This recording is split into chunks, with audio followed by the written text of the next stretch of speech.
bjargarfélaginu, sjálfsbjargarfélaginu og og til þess að svona hafa meira fjör í deginum að fá markaðsfólk til að vera með flóamarkað og að vera með tombólu og svo söngatrið og þetta svona leiðir í því að hvað sé ég, endur þessa félagi svolítið kynna aftur út af því því að búið líka svo lengi í láteiðu og svona reyna að koma aftur þessu góða félagskap á laggirnar og mér sýnist að þetta hafi nú bara lukkast rosalega vel. Við erum allavega með mikið fólki og ég vil þakklát fyrir það. Sko, flóamarkaðurinn bara á vegum fólksins sem að selja fyrir sig þarna en tombólan erum við með til að styrkja sjálfsbjörg og kaffiveitingarnar og kaffisöluna. Það er til að styrkja sjálfsbjörg. Ég skil.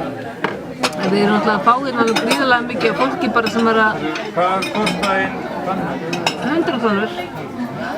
Gríðarlega mikið fólki sem bara að leggja vinnu í þetta í sjálfboðavinnu og svo fólki sem kemur og syngur og svo náttúrulega vinningarnir sem við höfum verið með í tombólunni, þeir eru gefnir allir af fyrirtækjum þannig að við höfum ekki bara rosalega flotta móttökur fyrir stuðning.